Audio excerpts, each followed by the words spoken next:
És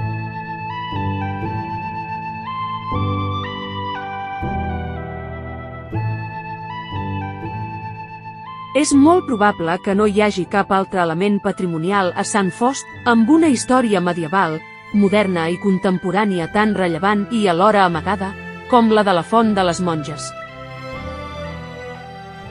La trobem referenciada ja al segle XIII en diferents manuscrits que parlen de la presència d'una congregació de monges agustines. Van habitar el monestir de Santa Maria de Montalegre, avui edifici de la Conreria, des de 1241 fins al 1362. Sobre elles, hi ha dues llegendes tràgiques on monges, cavallers i fantasmes protagonitzen històries de passió i crims. Una d'aquestes, la llegenda de l'Arbre dels Nassos, figurava fins fa poc relatada en un mosaic ceràmic al marge dret de la font.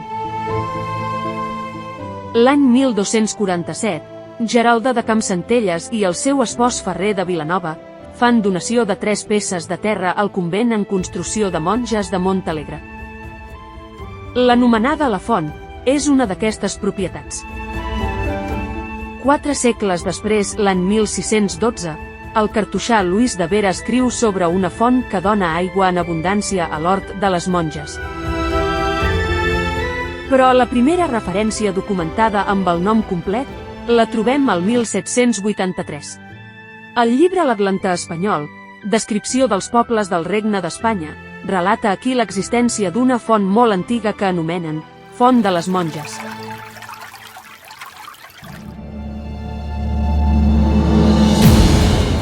El 1869, la font va ser testimoni mut de l'arrest per part de forces de carabiners i guàrdia civil, de 8 carlins i el guardabosc de la Conreria. Poques hores després van ser afusellats davant de Can Gaig.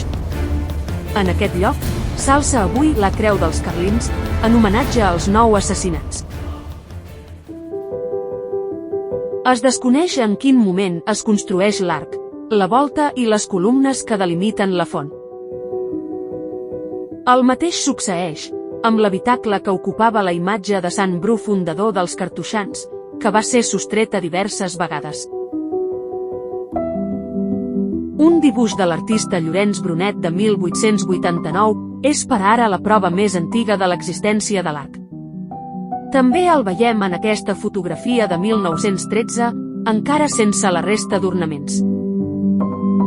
A l'any 1916, a tocar de l'edifici de la Conreria, es va construir encarregat pel mateix artista el Cau Brunet.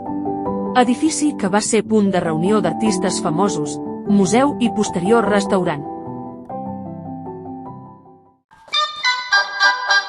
El 1920 es construeix vora la font un quiosc de begudes.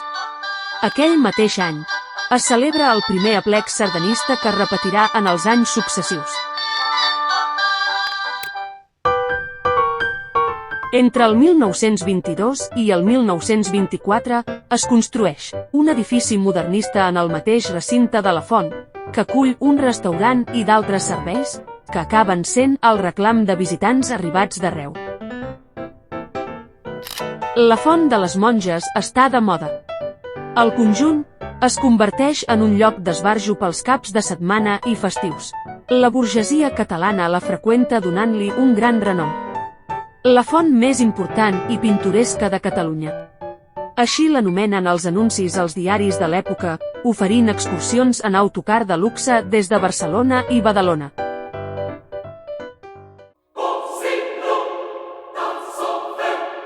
L'esplendor dura fins a inicis de la Guerra Civil, durant la qual la font i l'edifici del restaurant queden en molt mal estat.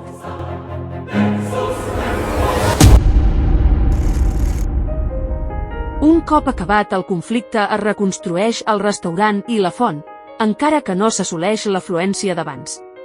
A principis de la dècada dels 50, torna l'esplendor dels temps passats. Els aplecs sardanistes recuperen l'espai. Però no durarà gaire. Al cap de pocs anys, la gent deixa d'anar i acaben tancant les portes. A partir d'aquest moment, el deteriorament esdevé constant. L'abandó, l'oblit i el vandalisme converteixen aquest racó de la història en una ruïna plena de brutícia i grafits que a poc, la vegetació, avergonyida, va amagant. Malgrat tot, de tant en tant, la font reclama el seu dret manant quan les pluges són abundants. Amb una mena de crit desesperat i nostàlgic, esperant algun dia tornar a ser un indret conservat de trobada per a caminants i amants de la natura i del nostre passat. Un altre lloc del nostre poble que requereix el nostre compromís per no acabar desapareixent.